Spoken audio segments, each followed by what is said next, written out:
정사상 가장 까칠한 정치인. 예. 보시면은 머리부터 발끝까지 까칠까칠 써 있어요. 이분한테 질문을 잘못하면 혼납니다. 의외로 부드러운 구석도 있어요. 예. 이분이 뭘 물었는데 답변을 잘못해도 혼나요. 가만히 있어도 혼나. 떠들어도 혼나고. 예. 어쨌든 혼나게 돼 있어요. 이분을 만나면. 예.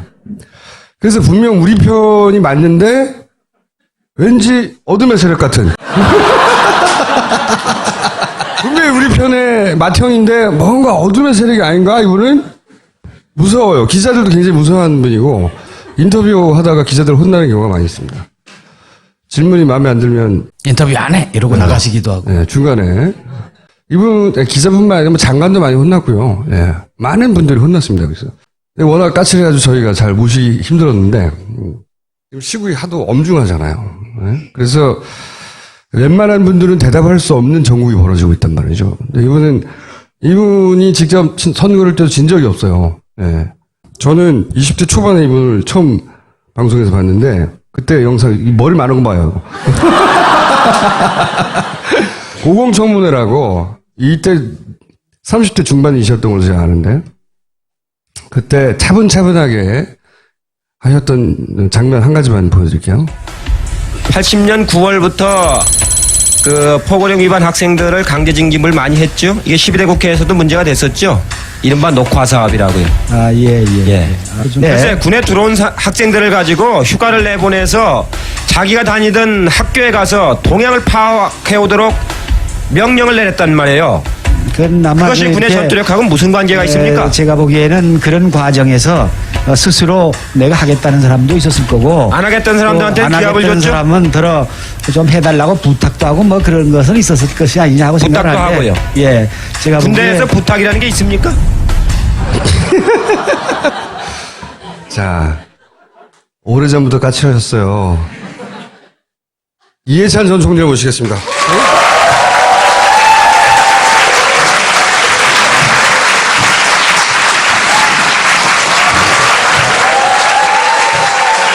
오늘 특별히 꽃이 나와 있는 건가요? 네. 까칠하셔가지고. 아, 중화시키는 꽃인가요? 네. 기억하시기로는 몇 살 때부터 까칠하셨어요? 까칠하지 않은데 왜 자꾸 까칠하다고 그래요? 아무도 믿지 않아요, 그거는. 예? 사모님이 오셨는 거 같은데. 실제 사모님도 오셨어요. 네. 사모님한테 제가 같이 내려가서 보자. 예, 오늘 촛불 집회 나가려고 같이 조치원에서 올라왔어요. 아니, 제가 사모님한테 같이 내려가서 보자고 그랬더니, 그 양반 하는 건 난 안 봐요. 대통령은 안 하신 거죠, 그냥? 2007년도에 당내 경선에서 떨어졌어요.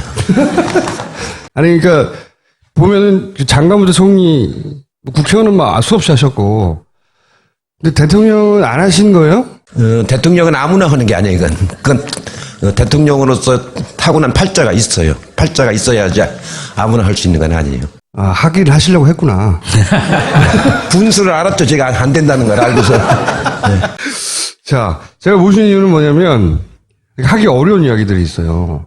당내 누구도. 예를 들어서 이제 선거 이야기 중에 민주당 얘기부터 한번 해볼게요. 이제 민주당의 대선 이제 잠재 후보들이 다들 와가지고 총리님한테 캠프로 와달라고 막 처음에 부탁했다는데 그게 사실인가요? 예, 부탁은 다 받았죠. 받았는데 경선 때까지는 제가 중립을 지키고 네. 본선 때는 하여튼 죽을 힘을 다해서 뛰겠다고 그랬죠. 다 왔어요? 여기저기서? 4분.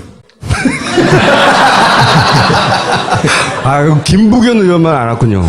김부겸 의원도 왔죠. 5분. 이 어둠의 세력을 적으로 돌리면 안 되기 때문에.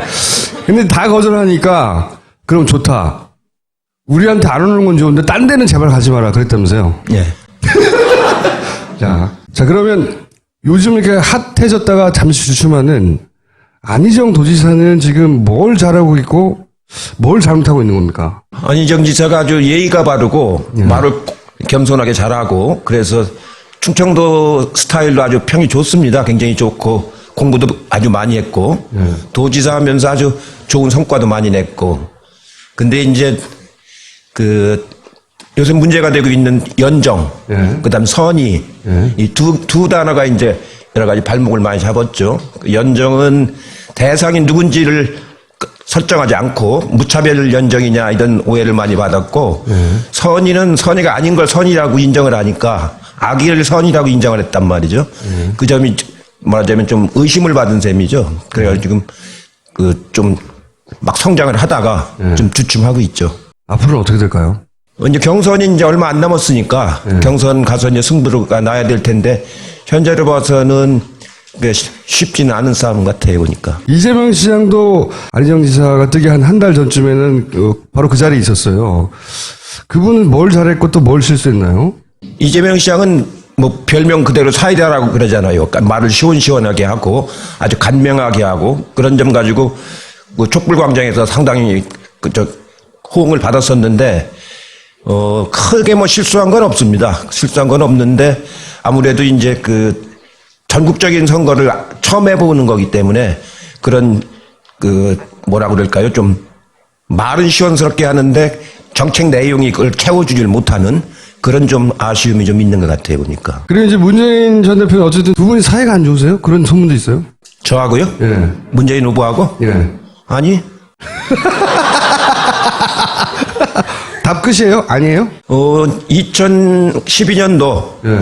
정치를 안 하시겠다는 분을 이제 청와대 끝나고 나서 이제 부산에 가 있었잖아요. 그래서 정치 안 하시겠다는 분을 그 정치권으로 다시 끌고 들어와가지고 국회의원 후보도 하고 나중에 대선 후보도 나가고 하는 거를 만드는데 제가 1등 공신입니다. 나쁜 일을 하셨네요. 아니, 그 이후에 지난 대선 직전에 왜 당시 이제 물러나셨잖아요. 그때 선대위원장이었던가요?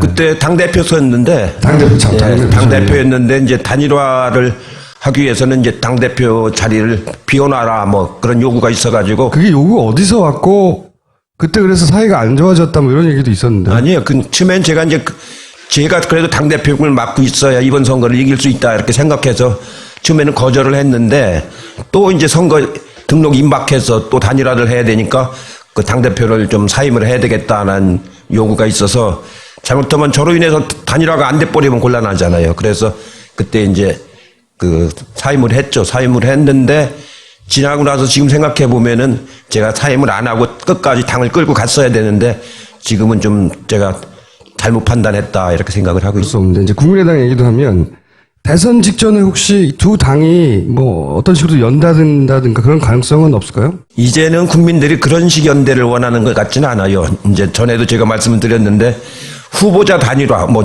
당 간의 연합 이런 이제 너무 진부한 거고 오히려 유권자 단일화, 유권자가 스스로 맞은 하나의 후보로 통일하는 그런 유권자 단일화가 오히려 훨씬 더 한층 더 격조가 높은 유권자의 시대를 만들어가는 그런 그 결과를 가져올 것 같아요. 그래서 민주당하고 국민의당이 원래 한 뿌리에서 나왔으니까 나중에 결국은 선거가 막판으로 시작되면 연대할 수 있다 이런 전망도 있는데 그렇지는 않을 것이다. 지금으로 와서는 그런 걸 하는 걸 국민들이 원치 않는 것 같아요. 당당하게 스스로 당선이 되라. 그리고 나중에 국가를 끌어갈 때는 같이 해도 좋은데 선거 때까지 그런 말하자면은 인위적인 단일화 이런 거는 이제는 식상해진 것 같아요. 안철수 의원은 뭘 잘했고 뭘 잘못했나요? 그분은 제가 친하질 않아요. 잘 몰라요. 아니 친하진 않으신데 이제 오랜 내공으로 이렇게 살펴봤을 때 이런 건 잘하고 있고 이건 좀 아쉽네 이런 건 있을 수 있지 않습니까? 그분 책을 제가 한번 봤는데요. 지난번 대선 나왔을 때 책을 이렇게 보니까 정책이 그렇게 천착돼 있는 정책이 아니고 말하자면 신문으로 말하면 그 제목용으로 이렇게 돼 있는 이제 그런 정도인데 저도 이제 정치도 오래 하고 해보지만 정치라는 건 굉장히 복잡한 겁니다. 굉장히 복잡하고 막 살아있는 생물이라고 하잖아요. 수시로 막 변해가고 그래서 피상적으로 알아가지고서는 능동적으로 대처를 못하는 거거든요. 정치야말로 제가 해본 일 중에서 제일 어렵고 복잡한 게 정치입니다. 너무 단순하게 생각하시는 경향이 있지 않은가 싶어요. 그분이 예. 좋은 점도 하나 말씀해 주셔야지 그래도. 좋은 점은 여러 가지 새로운 분야를 개척하는 그런 바이러스 그걸 개척해서 바이러스를 결정. 자, 그러면 국민의당에서는 누가 말해도 이제 박지원 원내 대표죠, 이제. 대표가 당을 분위기를 주도해 가잖아요. 그분은 어떤 분이고 이번 대선에서는 어떤 역할을 하게 될지 뭘 조심해야 됩니까? 글쎄요. 그 지금 국민의당이 호남인들한테 그렇게 많은 지지를 못 받고 있기 때문에 그런 개별 목소리로 하는 역할은 크게 작용을 못 하고 그 대선이라고 하는 국민들의 감동을 얻을 정도로 진정성을 가지고 해야 되거든요. 그 진정성이 없이 그냥 입으로 하는 것은 영향을 크게 못 주기 때문에 저는 뭐 그렇게 의미 있게 생각은 안 합니다. 아니 그래도 박지원 대표는 한때 친하셨잖아요. 그래서 아니 지금도 개인적으로 아주 친하죠. 네. 개인적으로 아주 친하고 그런데 요즘에 와서 이제 최근에 촛불 집회 이후부터 그 탄핵 때 이렇게 말씀하시는 거라든가 하는 거 보면은 국민들한테 큰 신뢰를 받기 어려운 그런 측면이 좀 있습니다. 특히 문재인 대표를 무지 씹으시는 것 같은데 박지원 대표는 거의 매일매일. 매일 그거야 뭐 이제 문재인 대표가 지금 대선 주자로서 제일 앞서 나가고 있고 또 지난번 당대표 선거 때 박지원 대표가 아주 근소하게 졌지 않습니까? 예, 그런 거에 대한 좀 아쉬움도 있군요. 그러겠죠. 예. 뒤끝인가요? 뒤끝이라는 건 아니고 이 정치인은 뒤끝으로 하는 사람은 꼭 집니다. 그건 아니고 다만 이제 맞으면 지난번 굉장히 열심히 대표 선거를 했는데 근소하게 졌거든요. 그거에 대한 아쉬움은 굉장히 강한 것 같아요. 평소에 저한테 얘기하는 것도 보면은 그때 제가 문재인 대표를 이제 좀 지지를 했는데 그거에 대해서 저한테도 왜 그런 걸 했느냐고 막 하지만 그건 뒤끝은 아니다. 자, 그러면 자유한국당 얘기를 또 해볼게요. 간단하게. 황교안은 어떻게 될까요? 이제 뭐 제가 보기에는 얼마 안 남았죠. 2달. 이제 한 2달 남은 셈이죠. 출마합니까? 출마하면 참 좋죠. 참 좋죠. 출마하면은 여권 스스로가 이제 뭐 이렇게 분열이 되는 거기 때문에 하면 우리로서는 선거가 훨씬 더 좋아질 텐데 제 생각으로는 한 국가의 총리를 맡았던 사람이 또 대통령의 권한을 대행한다는 사람이 그 뻔히 보는 상황에서 국가를 이렇게 또 대행을 맡기고 출마한다는 건 도리가 아니죠. 도리가 아니고 그거는 이명박 때는 4대강 사업으로 하청을 막 주더니 박근혜 대통령은 이제 국가 운영을 가지고 하청을 주고 또 하청을 주고 그러는 거 아닙니까? 예, 그거는 도리가 아닙니다. 예. 근데 그쪽에 계신 분들이 보통 도리, 상식 이런 걸 좀 뛰어넘는 분들이잖아요. 그러다가 이렇게 된 거죠, 지금. 홍준표 요새 그 경남도지사에 대해 주목을 많이 하는데 그분의 가능성은 어떻게 보세요? 글쎄요, 홍준표 지사는 그전부터 제가 잘 아는 사람인데 전투력이 있잖아요. 전투력보다는 막말이죠, 막말인데. 막말 전투력, 예. 근데 그런 분이 국가를 맡으면 안 되죠. 된다, 안 된다, 당이 말고, 보수 진영에서 이렇게 후보로 급성장할 수도 있지 않습니까? 워낙 무주공산이라. 우리나라 보수가 그렇게 수준이 낮지는 않거든요. 예. 이 보수 진영 사람들이 그 아주 일부 아주 수구적인 사람들 빼놓고 나머지 사람들은 상당히 높은 수준에 있습니다. 다만 성향이 이제 말하자면은 그 달라서 그렇지 그분들 이렇게 수준이 낮고 그런 사람들은 아니거든요. 친박 일부만 그 의원할 적에 보면은 의원들이 300명 있지 않습니까? 예. 서로 말은 안 해도 다 내심으로는 평가를 해요. 저기는 어느 정도까지 갈 사람, 저기는 어디까지 갈 사람 이렇게. 그런데 홍준표 도지사는 어디 정도까지 갈 사람으로 평가됐었나요? 아마 이 다음 선거에서는 쉽지 않을 거요. 거기서 당선된다는 거예요. 그러면 최근에 이제 이 친박 집회 나와가지고 갑자기 목소리를 높이는 김문수 도지사의 가능성은 있을까요? 거기는 제 친구인데요. 네, 대학교 때부터 친구인데 요새는 아마 저희 친구 중에서 그렇게 뭐라 할까요? 망가졌다고 그럴까요? 네, 그런 사람은 없어요. 우리는 70년대 굉장히 학생운동하면서 박정희 밑에서 힘들게 싸워왔기 때문에 그 뭐랄까 일종의 자부심도 있고 자존심도 있고 그래서 그런 거에 대한 만약 자기의 그 어떤 역사적인 행위 이런 거에 대해서 굉장히 뭐라 그럴까 자부심을 가지고 살아왔거든요. 그런 점에서 김문수 전 경기지사죠. 좀 안타깝죠. 저하고 아주 친한 친구입니다. 하지만 많이 망가졌다. 네. 회복이 안 될 것 같죠. 이미 도를 지났죠, 이제도. 이번에도 처음에는 탄핵을 해야 된다고 그렇게 강하게 주장했잖아요. 네, 그렇죠. 그러다가 요새는 반대 집회에 와서 막 또 거꾸로 주장을 하지 않습니까? 네. 왜 그럴까요? 예, 그게 이제 뭐랄까요? 정신줄을 놓으면 그렇게 되죠.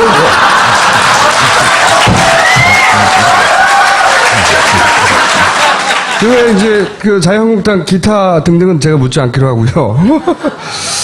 자, 바른정당. 이 바른정당은 자유한국당하고 대선면에서 어떻게 될까요? 합칠까요? 아니면 후보 단일화를 할까요? 그건 잘 모르겠어요. 근데 그 두 당 사이에 골이 깊기 때문에 감정적 골이 깊어요? 예, 굉장히 골이 깊고 또 탄핵을 바른정당은 추진한 사람들 아닙니까? 그렇기 때문에 대선 후는 어떻게 될지 몰라도 대선 전까지 하나가 되기는 쉽지 않을 거요.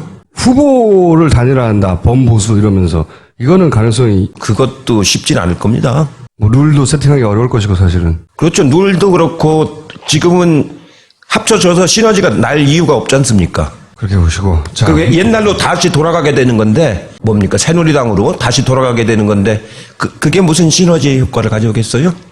그러면 바른당의 이제 1번 후보가 유승민 의원인데 예. 그분은 왜 못 뜰까요? 생각만큼 뜰 거라고들 진보 진영에서는 아주 무서운 후보가 될 거라고 생각했었었는데 그분은 저도 이제 같이 상임위도 같이 해보고 의원 생활 같이 오래 했는데 온건한 보수입니다. 합리적이고 온건한 보수인데 지금 이 탄핵 국면에서는 그 정도 갖고는 어려울 거예요. 왜냐하면 지금 우리나라 국민들의 80%, 85%가 정권을 교체하자는 아주 절절한 소망을 갖고 있지 않습니까? 그런 한 85%가 탄핵을 해야 되고 절절하게 정권을 교체해야 된다고 그러는데 유승민 후보 쪽으로 마음을 줄 사람이 얼마나 있겠습니까? 그거는 그분 개인의 문제가 아니고 현재의 국민들 정서 그것 때문에 뜨기는 어렵다고 봐야죠. 지명도도 아주 낮고 인지도도 최근에 와서 뭐 여론조사에 조금 뜨는 거지 그분이 한 무슨 성과라든가 업적이라든가 이런 건 하나도 모르잖아요. 딱 하나 있죠. 원내대표 잘린 거. 네, 원내대표 때 이제 배신자라고 해가지고 한 건데 그 정도 갖고는 국민들에게 어필을 못하죠. 아주 그냥 정치라고 하는 건 본인의 소리가 있어야 됩니다. 네? 본인의 철학과 소리가 있어가지고 그거를 가지고 국민들에게 다가가는 것이지 다른 거는 아닌 거거든요. 한때 반짝할 수는 있지만 오래 갈 수가 없다 그런 거죠. 그러면 이런 거 어떻습니까? 이번 대선에서 보시기에 선거를 한두 번 하신 게 아닌데 저 사람을 주목해 봐야 돼. 이런 후보 있어요? 후보나 뭐 기존의 후보든 아니면 후보가 아니든 간에. 제일 주목할 사람들은 민주당 후보들이죠. 민주당 경선이 본선이라고 할 정도니까. 그리고 여론조사에서도 보면은 대개 민주당 후보들 총합이 한 60% 정도 나오지 않습니까? 전체 100% 중에서 20%는 투표 안 하시는 분들이고 60%는 민주당으로 기울었고 나머지 20%는 다 먹어도 20% 아닙니까? 그렇기 때문에 민주당 경선이 본선이란 말이 뭐 틀렸다고 보기는 어렵죠. 그러니까 민주당 후보 내에 어떻게 경선이 치러지느냐 그게 가장 흥미로운 관전 포인트라고 보죠. 네. 지난 예를 들어서 IMF 때를 봐도 그 정도 일이 벌어졌는데 그리고 김영삼 당시 대통령의 지지율이 뭐 5%대로 뭐 모두가 다 욕했단 말이죠. 근데 결국 선거를 해봤더니 김대중 전 대통령이랑 이회창 여기 박빙이었어요. 생각보다 표차가 좁았어요. 혹시 그런 일이 또 벌어지지 않을까 싶은. 지고 있었죠. 11월 18일까지 김대중 후보가 이해창 후보한테 지고 있었습니다. 네, 여론조사로 상으로는. 예, 여론조사상 5, 6% 지고 있다가 IMF 구제금융이 오면서 국가를 부도를 냈지 않습니까? 그러면서 이게 판세가 뒤집어진 거거든요. 원래는 한참 지고 있었죠. 그러니까 11월 15일까지 지고 있다가 이제 18일 날 뒤집어졌는데, 그러니까 좀 앞서가고 있었는데, 그 당시 이해창 후보는 굉장히 강한 후보죠. 맞으면 거의 당선권에 가 있었던 후보거든요. 당선된다고 다들 예, 생각했던. 당선된다고 생각했죠. 그래가지고 저희도 이제 조금 이기고 있어서 조금 안심을 했는데 바로 따라오더구만요. 그래가지고 나중에 26만 표 차이로 겨우 이겼는데 그 당시 이해창 후보하고 지금 저쪽 그 범여권에서 나오는 여권 후보들하고는 전혀 다르죠. 그때는 굉장히 그분이 강자였었습니다. 제가 그때 선거 기획을 맡았는데 이해창 후보를 떨어뜨린다는 건 거의 전 불가능할 것 같았었거든요. IMF가 없었으면은 실제로 어려웠을 겁니다. 그 이쪽 진영이 이긴 그 김대중 노무현 대통령의 선거도 원사이드하게 이긴 게 아니었거든요. 그렇죠. 2002년도도 이해창 후보가 또 나왔지 않습니까? 그래가지고 한참 지고 있었죠. 이해창 후보는 30몇 프로 가고 있었고 노무현 후보는 17% 정도밖에 안 됐거든요. 반밖에 안 됐는데 정몽준 후보하고 단일화가 마지막에 됐잖아요. 한 달 남겨놓고. 그러면서 이해창 후보를 추월을 했죠, 이제.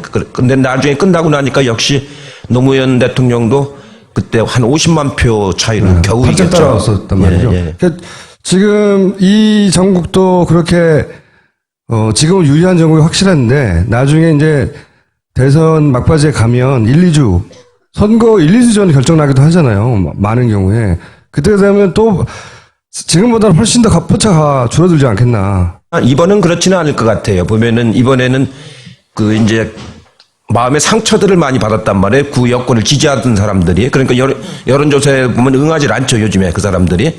그러니까 상대적으로 민주당이 더 많이 나오는 그런 현상인데 그분들이 투표장에 안 갈 가능성이 없죠. 그때는 이겨야 된다고 하는 그런 게 있어서 이제 투표율을 보면은 그쪽 사람들이 더 높았어요. 근데 이번 흐름은 보면은 이 연세가 많으신 분들, 구 여권 성향인 사람들이 응답률이 많이 떨어지고 오히려 20, 30대들이 더 이제 막 적극적으로 나서는 이런 분위기라서 그 지난번 대선 때하고는 성격이 좀 다를 겁니다. 이번에 촛불 집회가 굉장히 큰 영향을 미친 게 작년 12월에 초선 의원들도 후원금을 거의 다 채웠어요. 뭐 5만 원, 10만 원, 어떤 사람은 10,000원 보내면서 미안해요, 나중에 다시 보낼게요, 뭐 이런 사람들도 있고. 그렇게 젊은 사람들이 막 정치에 참여하고 그 성과를 같이 누리려고 하는 그런 거는 제가 한 30년 정치했는데 이번에 처음 봤습니다. 혹시 우선 여쭤보고 싶은 게 이제 탄핵 기각에 대한 흉흉한 소문들이 있잖아요. 그런 거 들어보셨죠? 그거 탄핵 기각의 가능성에 대해서 어떻게 보세요?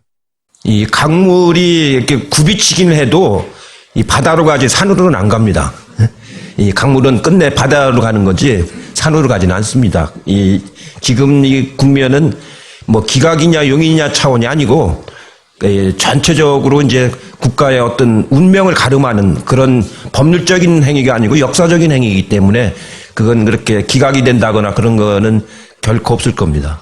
만에 하나 100만 분의 1 그렇게 벌어지면 그동안 어떻게 해야 돼요? 일반 국민들은? 일반 시민들은? 이게 황당한 일이 벌어지면? 그 믿음을 가지세요. 믿음을.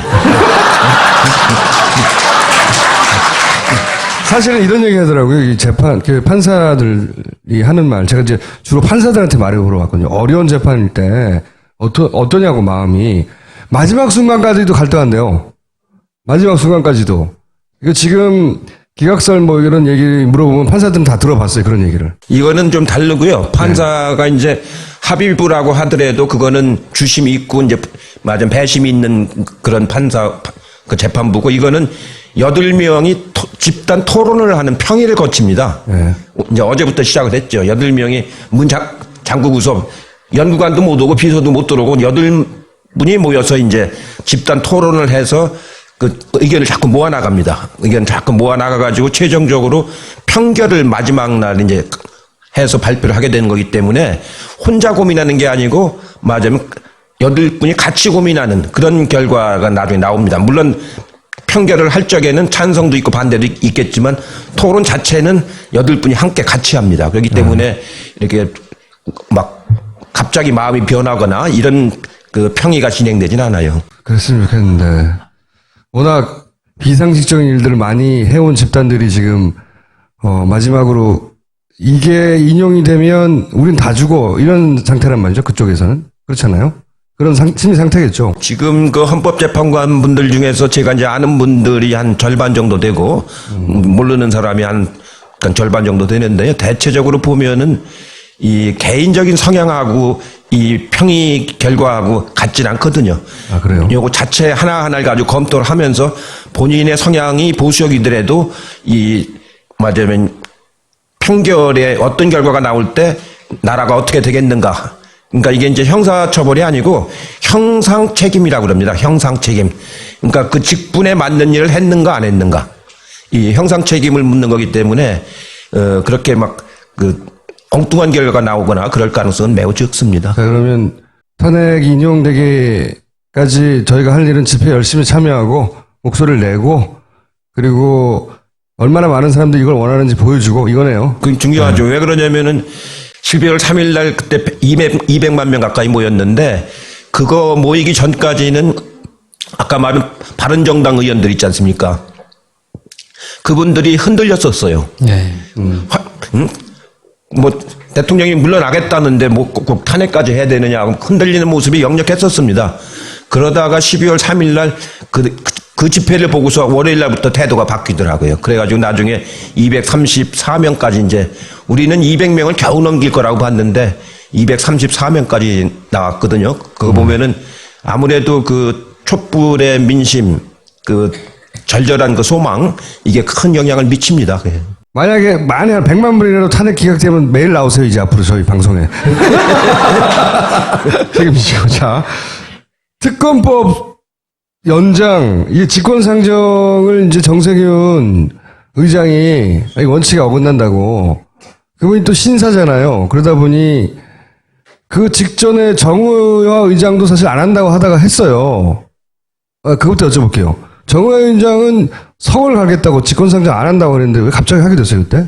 글쎄, 정 의장이 그때 자기 절대로 그 직권상정은 없다. 그 성을 바꾸더라도 자기는 안 하겠다. 근데 그렇게 하길래 상당히 결연한 의지를 가지고 있구나 했는데 그때 그 국정원장이 국회로 와가지고 한 30분간 그 정 의장 방에서 만났어요. 만나고 나서 국정원장 돌아간 뒤에 한 20분 후에 테러방지법은 지금 국가가 비상사태이기 때문에 상정한다고 태도를 이렇게 바꿨거든요. 국정원장. 30분 동안 국정원장이 정 의장한테 무슨 말을 했는지는 아무도 지금 모르죠. 두 사람만 알죠, 두 사람만. 혼나고 싶어 그랬을까요? 한번 털어봐. 아니 국회의장도 모르는 비상사태가 몰래 벌어지고 있었나? 근데 국회에서는 사이렌 한 번도 안 울렸거든요. 그러면 정세균 의장도 국정원장을 보내야 됩니까? 아니 어떻게 해야 되나요? 정치 짬밥은 지금 총리님이 더 높잖아요. 정세균 의장보다. 예, 지금 이제 그 대통령이 지금 유고 아닙니까? 대통령이 그 업무가 정지되기 때문에 사실은 지난번 테러방지법 통과할 그때보다는 지금이 더 말하자면 그 뭐랄까 비상사태라고 봐야 되겠죠. 정도의 차이인데 그것도 중요하지만 그 특검이 이제 중간에 중단됨으로써 말하자면 제대로 밝힐 걸 못 밝힌 대목들이 많지 않습니까? 우선 대통령 면담 조사를 한 번도 못했고 청와대 수색도 한 번도 못했고 이런 것들이 가장 중요한 부분을 못하고 지금 특검이 이제 70일이 끝났기 때문에 이걸 중단시킨다는 건 말하자면 그 아주 있을 수 없는 직권남용에 가까운 그런 거라고 봐야죠. 더군다나 그 사유 중에서 보면은 특검이 살아있으면은 대통령 선거에 영향을 준다. 30일 동안 살아있는 거 아닙니까? 특검이 추가로 더 한다면. 그러면 대통령이 지금 탄핵된다는 전제하에 얘기를 하고 있는 거 아니에요. 대통령이 탄핵된다는 얘기는 국정농단을 했기 때문에 더더구나 철저하게 수사를 해야 될 거 아닙니까? 그걸 막겠다는 얘기이거든요. 그런 국무총리실에 어떻게 그런 논리를 만들었는지 제가 있을 때는 그러지 않았거든요. 그건 논리가 아니잖아요. 말이 안 되는 소리 아니에요. 예, 앞뒤가 안 맞죠. 예. 일단 총리님이 국회의장이다. 그러면 직권상정 하시겠어요? 네, 저는 합니다. 네. 이거는 역사를 바로잡는 일이기 때문에 무슨 그 자그만 그 국회법의 문제가 아니고 역사를 바로잡는 정의를 세우는 일이기 때문에 그건 정치적인 책임을 져야 되는 일입니다. 그거는 무슨 법리라든가 여론이라든가 이런 차원으로 접근해서는 안 되고 내가 이 나라의 역사와 기강을 바로 잡겠다. 이렇게 해야 되는 거죠. 지난번에 추미애 대표가 이 자리에 오셔가지고 정세균 의장께서 직권상정 하시지 않겠습니까? 이러고 믿으라고 하고 가셨거든요. 이 처음 보는 일인데 이 새누리당을 제외하고 자유한국당을 제외하고는 다 몰려가서 직권상정 하라고 당대표하고 원내대표 갔어요. 그래도 안 한단 말이죠, 이 양반이. 어떻게 하면 할까요? 그 이제 본인의 성향이 이제 그런데 좀 더 이제 국가의 지도자로서 책임감 있는 그런 마음을 가져야죠. 그 마음을 어떻게 대통령의 직무가 정지된 적이 언제 있습니까? 우리나라에서. 옛날 그 이승만 대통령 때 빼놓고는 그러니까 하야했지 않습니까? 그런 적이 그거보다 더 큰 국가적인 비상사태가 어디가 있어요? 응? 이건 어떻게 보면 테러 방지법하고는 차원이 다른 비상사태에 국가의 기강을 잡는 일이기 때문에 그거는 국회의장께서 그런 책임 있는 자세로 태도를 바꾸셔야 이거 됩니다. 어떻게 바꾸냐고 제가. 아니 한 30분 가서 만나시면 안 돼요? 아니 우리 의원들도 가서 얘기도 하고 당 대표들도 가서 얘기도 하고 저도 개인적으로 또 이제 만나서 얘기를 좀 하려고 그래요. 그렇게 해서 아직 안 만나셨구나. 예. 아니 공식적인 지도부가 해야지 제가 뭐라고 지금 거기 나서서 그걸 하겠어요. 아니 이거 어둠의 세력 가가지고 우선 공식적인 지도부가 하고 예. 그러고서 이제 그게 이제 여의치 않다 하면 또 이제 그 아, 정상정본 방법으로 안 되는구나. 이제 어쨌든 자유한국당은 의사 일정에 합의를 안 해줄 가능성이 높잖아요. 그러면 그러니까 직권상정이 필요한 거죠. 그렇죠. 거기서 의사일정 합의해주면 직권상정이 필요가 없죠. 왜냐하면 그 국무총리 탄핵은 대통령 탄핵하고 달라서 대통령은 과반수 이상이 발의를 하고 3분의 2 이상, 200명 이상이 찬성을 해야 이제 탄핵이 되는 건데 국무총리는 3분의 1 이상이, 그러니까 100명 이상이 발의를 하고 우리 당만으로도 발의는 할 수 있어요. 거기에 또 이제 과반수가 찬성하면 탄핵이 되는 거거든요. 네, 탄핵도 엮여 있죠. 그게 좀 이론이 있지 않나요? 대통령 권한대행이기 때문에 아니 헌재로 그게 가야 아니고 된다. 뭐. 권한대행이라는 직함은 없습니다. 지금 임의를 쓰고 있는 거예요. 헌법에 보면은 대통령과 국무총리와 국무위원만 있는 거지 예. 직무대행이라는 건 없고 대통령이 권위될 시에는 국무총리가 대행한다. 대통령의 권한을 대행한다. 서술형으로 되어 있습니다. 명패에 보면 대통령 권한대행 이렇게 써서 명패를 이렇게 놨던데 그거는 불법입니다. 저거는. 그 양반은 시계도 만들었죠. 예, 시계도 그렇게 했는데 시계도 그렇게 했대요. 그거는 저도 권한대행을 여러 번 할 뻔했지 않습니까? 그 보면 헌법에 직함이 없어요, 없어. 그렇네요. 그거는 임의로 쓰는 겁니다, 임의로. 그러니까 말하기 쉽게 권한대행 이게 임의로 그냥 비공식적으로 쓰는 건 모르지만 명패도 만들고 시계도 만들고 그런 거는 월권이에요, 월권. 그럼 총리는 해임 결의를 하는 건가요? 총리 탄핵. 총리도 탄핵. 해임은 건이 아니고 네. 탄핵은 이제 2분의 1로 해서 국회에서 이번에 박근혜 대통령처럼 탄핵이 되면은 그게 헌재로 넘어가죠. 네. 근데 이제 거기에 대해서 이런 얘기도 하잖아요. 이 진보 진영의 이제 사사하는 걱정일 수도 있는데, 아니, 대통령 탄핵했는데 총리까지 탄핵하면 역풍이 불어서 안 된다라고 발을 빼는 사람도 없지 않아 있어요. 그건 어떻게 해석하십니까? 그건 뭐 역풍이 불지 순풍이 불지는 모르죠. 그러나 그게 이제 뭐 그것도 감안은 해야 되지만 그건 너무 이제 정치 공학적인 판단이고 우리가 여기서 해야 될 거는 말하자면 그 나라의 그 기강을 바로 잡는다. 특히 이제 말하자면 이 대통령 탄핵을 둘러싼 여러 가지 그 기강을 바로 잡는다라는 그 원칙이 더 중요한 거지. 바람이야 뭐 이리 갔다 저리 갔다 뭐 봄바람도 있고 뭐 가을바람도 있고 그런 거죠.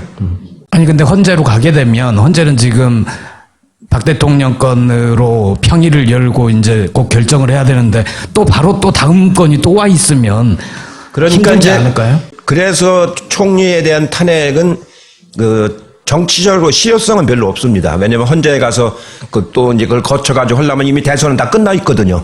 네? 대선이 인용되면 이제 60일 내에 선거를 해야 되니까 5월이면 다 끝나 있지 않습니까? 헌재는 그때까지 거의 가지도 못하고 있고 그래서 실효성은 없는데 원체 그 국무총리가 저렇게 황당한 역할을 했기 때문에 그거에 대한 분노가 그렇게 표출된다고 보시면 되는 거죠. 그거는 정치적 제스처에 가깝고, 그렇지만 특검 연장은 굉장히 구체적으로 해야 되는 일이잖아요. 아니 두 개 다 해야 되는 일인데 그 총리를 탄핵하는 건 실효성이 별로 없다 그런 실효성이 얘기고 없고. 특검 연장하는 것은 그건 수사권을 더 주는 거기 때문에 그건 굉장히 그 실효성이 있는 거죠. 그럼 특검원장이 안 되면 다 총리님 책임입니다. 직권 상정이 안 되면 꼭 되게 해주세요.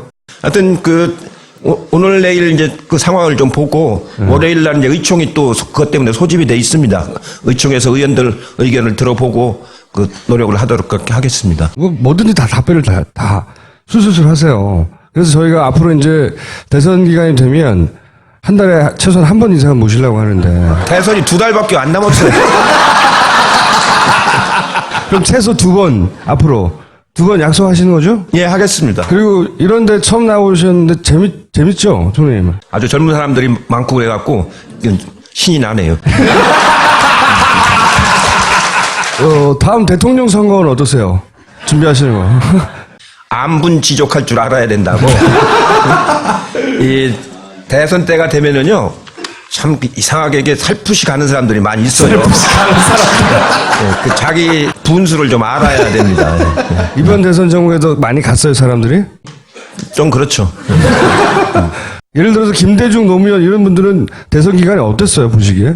김대중 대통령은 평생 동안 정치를 하신 분이고 젊어서부터 돌아가실 때까지 또 대선을 4번인가 치르신 분 아닙니까? 그렇게 해서 이제 헌신하신 분이고 노무현 대통령은 한 번 나와도 단박 돼버렸지 않습니까? 예? 그러니까 무슨 뭐 다른 여지가 없죠. 근데 이제 매번 습관적으로 나오는 사람도 있고. 예. 그러고 이제 또 막 나와서 좀 아까처럼 이렇게 상식적이지 않은 그런 행동하는 사람도 있고 대선 때는 여러 맞으면 뭐라고 할까 여러 현상이 생깁니다. 현상이. 요새 그 개헌 가지고 뭔가를 좀 해보겠다는 사람들이 있지 않습니까? 성공할까요, 그럼? 예. 개헌을 하려면은 실질적으로 물리적인 시간이 안 되거든요.